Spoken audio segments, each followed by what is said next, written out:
Posisi utang luar negeri Indonesia pada Mei 2020 tercatat sebesar 404,7 miliar dolar AS atau setara dengan 5.908 triliun rupiah. Angka utang luar negeri ini tumbuh 4,8% secara tahunan. Membengkaknya utang luar negeri Indonesia dipengaruhi oleh transaksi penarikan neto pemerintah maupun swasta.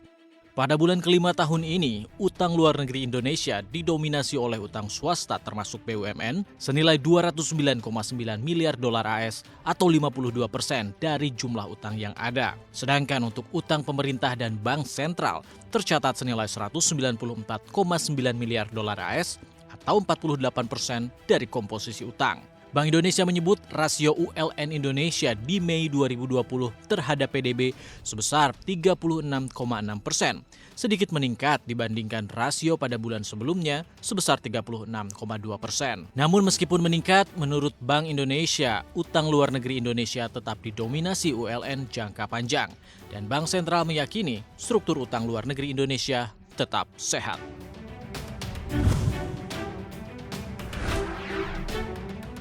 Persepsi investor terhadap risiko investasi di Indonesia terpantau memburuk yang ditunjukkan dengan peningkatan premi kredit default swap atau CDS bertenor 5 tahun sepekan ini yang naik 3% ke level 127,89.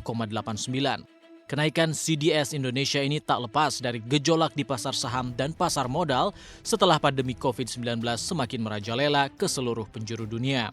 Kenaikan premi CDS tersebut cenderung membuat investor asing untuk meninggalkan surat berharga negara. Kendati demikian, obligasi pemerintah yang bertenor 5 tahun sepekan ini justru mengalami penguatan yang ditunjukkan dengan penurunan dalam tingkat yield yang sebesar 13,5 basis poin menjadi 6,2%. Sementara dengan dominannya faktor global dalam mempengaruhi CDS, tentunya semakin mendorong pemerintah untuk selalu memperhatikan perkembangan ekonomi global yang dinamis.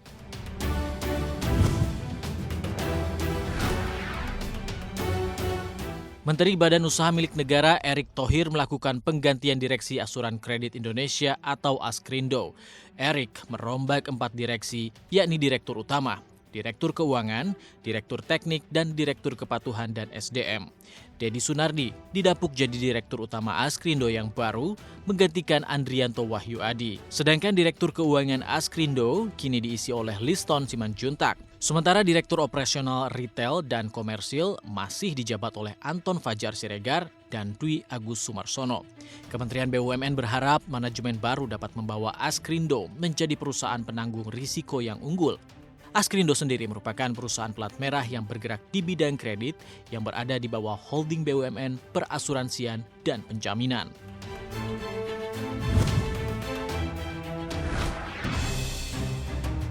Pandemi COVID-19 membuat penjualan mineral dan batu bara Indonesia anjlok di tahun ini. Alhasil, penerimaan negara bukan pajak alias PNBP Minerba di tahun 2020 merosot jika dibandingkan beberapa tahun ke belakang. Kementerian Energi dan Sumber Daya Mineral ESDM memperkirakan PNBP Minerba di tahun ini akan terkumpul 38 triliun rupiah. Posisi ini turun cukup dalam jika dibandingkan tahun 2017, 2018, dan tahun lalu. Menurut Kementerian ESDM, salah satu yang mendorong turunnya PNBP Minerba ialah realisasi produksi batu bara sampai dengan Mei 2020 sebanyak 230 juta ton, turun 10% dibanding capaian produksi pada tahun 2019. Dan diperkirakan pada akhir 2020 karena COVID-19, produksi batu bara di tanah air akan anjlok 20% jika dibandingkan tahun lalu.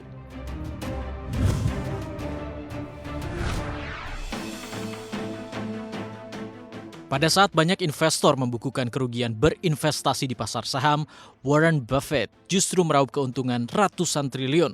Buffett diestimasi mendapatkan keuntungan 40 miliar dolar AS atau 591 triliun rupiah dari pembelian saham Apple saat harganya berada di bawah pada Maret lalu. Perusahaan Buffett, Berkshire Hathaway, memang rajin membeli saham Apple. Saat ini saham Apple mencapai 40% total portofolio ekuitas milik Berkshire Hathaway. Berkshire pertama kali membeli 10 juta saham Apple pada Mei 2016 dan meningkat kepemilikannya menjadi 245 juta saham atau bernilai lebih dari 95 miliar dolar AS hanya dalam kurun waktu 4 tahun.